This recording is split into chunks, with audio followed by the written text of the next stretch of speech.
ay tanga. Sorry for the word. Kasi kung sasabihin nyo hindi nyo alam, tanga kayo. Ba't pa kayo naging corporate secretary? Maliban na lang kung kayo po ay nagtatanga-tanga. Mr. Chair, Attorney. Okay, kasi pag katagal-tagal na, hindi niya po na-provide. So meron kayong tinatago at saka kayo po ay nag-ignorantihan na parang hindi niyo po alam. And I don't believe na you seem to be a very intelligent, smart attorney kasi hindi ka naman po maging attorney at hindi ka maging corporate secretary kung kayo po ay op-op. Di ba? Am I right? Chinese government may makakapag-access sa ating national grid. So pwede po tayong isabotahe. And that's the reason why, let me tell you this, I told the President the other day na dapat yung systems operation may transfer sa Transco. Hindi na po dapat sa inyo. Dapat kayo sa ano na lang. Maintenance na lang. Dapat may balik sa gobyerno. Hindi na po sa State Grid of China. At sa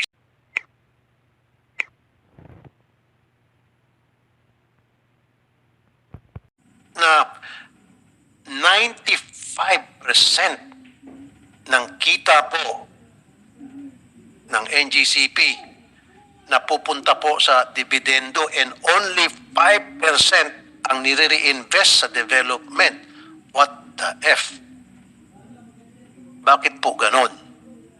Puro pagkakamkam po ng salapi ang nasa utak po ninyo dyan sa Ngcp. Wala na ho kayong concern para sa kapakanan ng bayan. Bakit po? Totoo ba yun? 95%? Correct me if I'm wrong. O baka 98? Iko-correct niyo ako. Mr. Chairman, we don't have an exact figure on, we don't have that information. And if you don't have, can you provide us? Can you provide this committee? We will provide, Mr. Chairman. Yes, we're very interested. Kasi po, at yung perang na pinaghati-hatiin nyo ng mga shareholders and karamihan dyan, napupunta lang doon sa ibang bansa. Mr. Chair, corporate secretary siya. Di ba siya yung pipirma ng mga documents ng mga yung earnings, tapos kung ano yung mga profit, you have no idea whatsoever. Baka pag bumalik ka sa amin, dinoktor na yung mga papel bibigyan mo sa amin. Mr. Chair, meron po akong figure na baka pwede nating itanong kay Attorney Concepcion kung pwede nilang i-confirm o i-correct. Meron po kasing nung 187.8 billion peso payout ng Ngcp sa kanilang mga shareholders bilang dividendo. Tama po ba ang figure na ito, Attorney? I cannot confirm at the moment, Madam Senator. 187 billion. 187.8 billion pesos, Mr. Chair. Baka pwedeng hanggat maaga, pwedeng i-confirm ni Attorney Concepcion sa ating komite. This is a figure that I raised in 2018. 2018, Mr. Chair. Tagal na, pero hanggang Tagal na ngayon, po. they failed to provide that information at document. Now I'm asking Attorney Concepcion to confirm or correct it to the committee, Mr. Chair. Okay, before you answer that, Mr. Concepcion, follow up. Okay, 2018 pa pala, pinarating na ni Senator Grace yung katanungan niya. Sorry, Senator Risa. And kayo po ang corporate secretary, kayo po yung pumipirma sa mga dokumento tungkol po sa revenue. Don't tell me na kayo po ay tanga. Sorry for the word. Kasi kung sasabihin nyo hindi nyo alam, tanga kayo. Ba't pa kayo naging corporate secretary? Maliban na lang kung kayo po ay nagtatanga-tangahan. Paki-answer lang po, 2018 pa raw, sabi ni Mr. Chair, I don't have the figure right now. Why not? You're the corporate secretary. You should have those figures. You should know. It's your responsibility to know as corporate secretary. Mr. Chair, baka ang pwede po nating panghingin kay Attorney Concepcion by today to provide the committee with the audited financial statements filed with the SEC through our do chair. that, Mr. Chairman. By today, please, Attorney By today. Concepcion, Mr. Chair. Can you provide that Yes, Mr. to us? Salamat po, Mr. Chair. Attorney. Okay, kasi pag katagal-tagal na, hindi niya po na-provide. So meron kayong tinatago at saka kayo po ay nag-ignorantihan na parang hindi niyo po alam. And I don't believe na you seem to be a very intelligent, smart attorney kasi hindi ka naman po maging attorney at hindi ka maging corporate secretary kung kayo po ay op-op. Di ba? Am I right? Thank you for that. Kaya po kayo ginawang corporate secretary, dahil smart kayo. Kaya po naging lawyer, pumasa kayo sa bar, dahil kayo po ay smart. So, having said that, dapat po alam nyo lahat at alam nyo yung responsibility nyo na malaman kung ano talaga ang kinikita ng inyong kumpanya ni-represent at magkano po yung paghati-hati sa dividendo. Pero sabi mo, hindi nyo po alam. Kaya nga sinatama yung si Senator Risa, when we need that information today, give it to us. How about 2021? Mas malapit yun ng konti. Baka, 2018 to 2021 siguro. baka 2021, naalala niyo po, magkano yung kinita ng... No, ma'am, sorry. I'm not in finance, and I don't have the numbers on the top of my head. We can give you the information. Okay. Okay. So sa board ka lang, sa mga board. Yes, ma'am. Exactly. Thank you, Senator Grace. I need a copy of your board resolution. At ikaw pumirma dyan. Di ba? Hindi po. Okay, assistant ka lang. Okay. Yung, kung ano yung nakasaad doon sa inyong board resolution tungkol po doon sa hatian sa dividendo. I need that, yung board resolution ninyo. Mr. Chair, I'll go to the board for that, Mr. Chair. Okay. Mr. Chair, Pwedeng pa, ano ko lang, padagdag ko na rin sa Ngcp, aside from the dividends, yun na rin expansion yung kanilang budget that they brought back. Kasi nga, naano ko sa nabahala ako doon sa sinabi ni Chair na 95% ay dividendo, tas 5% lang for expansion. Can we have the figures also on how many billions or millions have been plowed back for development and expansion kung pwedeng mabigyan din ng committee? That will be in the financial statement, Mr. Senator. We'll provide that. Yun nga, Senator JV, sabi nga ni Senator Risa, noong 2018, 187 point something billion ang napunta sa dividendo. Just imagine, dividendo lamang. O, sa expansion sa development, wala, 5%. Baka nga, ngayon, baka 1% na lang. So siguro 99% napunta sa bulsa ng mga shareholders. And sa bagay, assistant na po kayo. And isa pa po, Attorney Concepcion, sa board resolution, kung ano man po yung naipasa ng board, ng majority, kaya palang i-override ng minority? Yung pa po yung nakalagay sa contract? That's not correct, Mr. Chairman. We have to take into consideration that the Chinese, the State Grid Corporation of China, own 40% of the company. Wait. 40% sila. Ngayon Yes, yung ma'am. Filipino counterpart, dalawa yun, di ba? Yes, So, SM and then Cayuto. Cayuto. How much does Cayuto own? How many 30-30 percent? po. So, 30-30. So, minority pa rin sila. No, but So, kung sinabi ni 40% at hindi nagsama yung dalawang 30%, minority.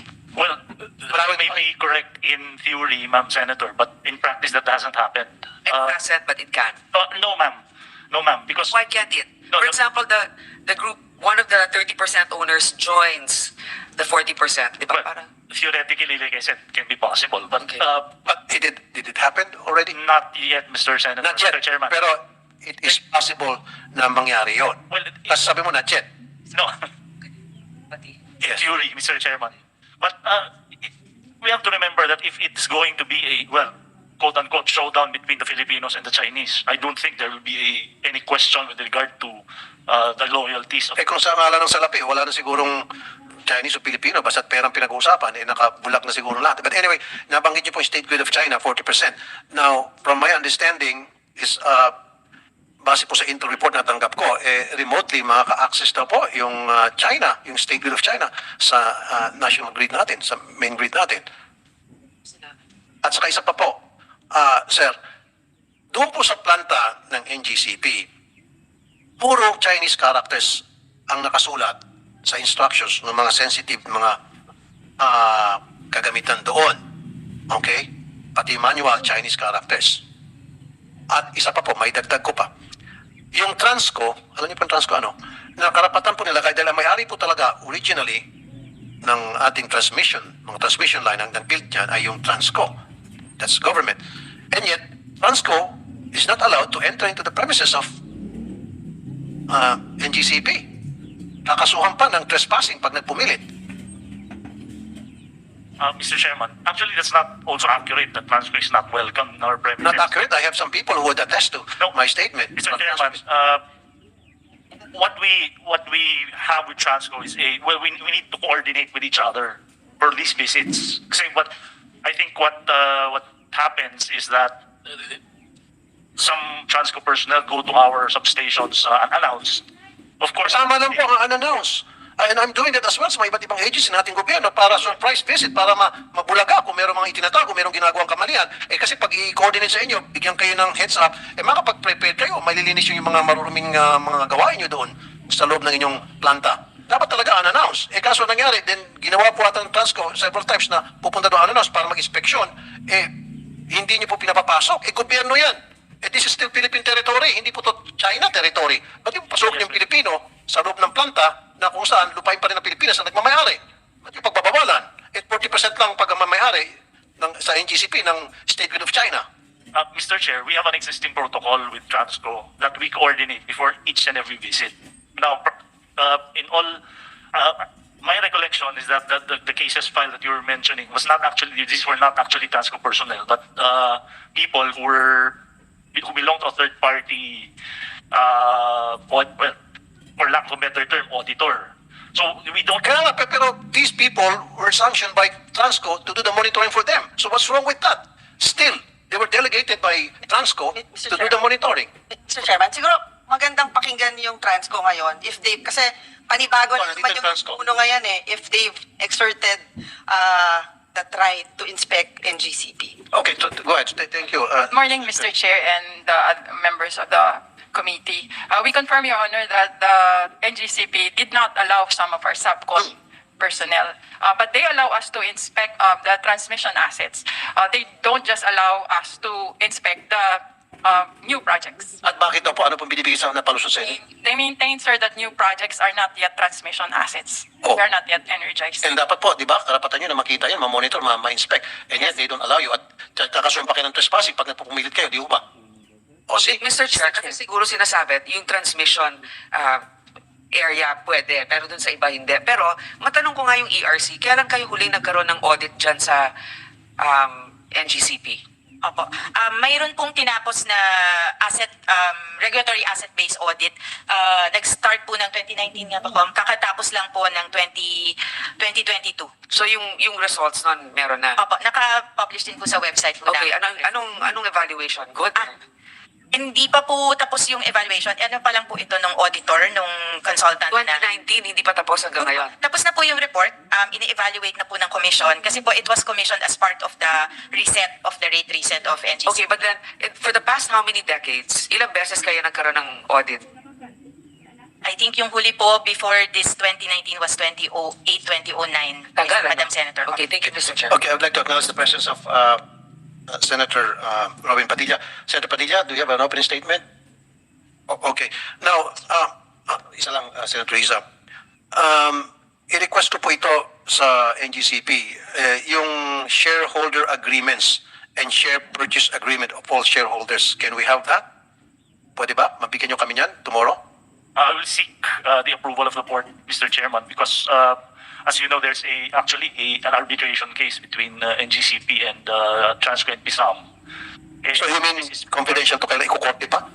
Do we need to go to the court for us to get this information? Well, the arbitral tribunal is already deliberating as to the result of that case, Mr. Chairman. Of So course, meron pong kasong ito sa korte dahil, pakipaliwanag ulit, one more time. Because may away. So, but kung ano may away nyo, kung sino man yung mga kaaway nyo, ito pong Senado, itong committee ay nag-request sa inyo, kami, nag-request sa inyo, na give us a copy of your shareholder agreements and share purchase agreements ng mga shareholders. Kami po nag-request. Kung sino man mga kaaway nyo, makipag-away lang kayo doon, tuloy-tuloy yung away, away pa mo, no problem with us. But us asking you to provide us with these documents I just mentioned to you. I'll go to the board for that, Mr. Chairman. Very good. Senator Riza? Yes, salamat Mr. Chair. So, Attorney Concepcion, are you, in line with the question of the Chair, are you confirming na nagkaroong shareholders or stockholders agreement, particularly between the majority and minority blocks sa loob ng NGC? The constitutional documents are always on file, ma'am, with the SEC. So we have the bylaws, we have the articles of incorporation. You can, it's all for public viewing, ma'am. At kasama po ba sa mga constitutional documents yon na iyon ang shareholder or stockholders agreement sa pagitan ng majority at minority blocks sa NGCP? Sir? No, Your Honor. So there has not been any shareholder or stockholder agreement among the blocks in NGCP? There is. So could you open your mic, Attorney? Could you provide the committee with a copy of that shareholder or stockholder agreement I among will the go blocks? to the board for that, ma'am. You will go to the board for that. So we will await the board's feedback through our chair soonest. Thank you, Attorney. Now, hindi nyo pa po nasasagot, Attorney Concepcion, yung katanungan ko, bakit po puro Chinese characters ang nakapaskil po doon sa planta ninyo para i-operate po yung mga kagamitan doon? The provider of our hardware for the system operations, Mr. Chair, these are not plants, by the way, these are substations, Okay? is a Chinese provider.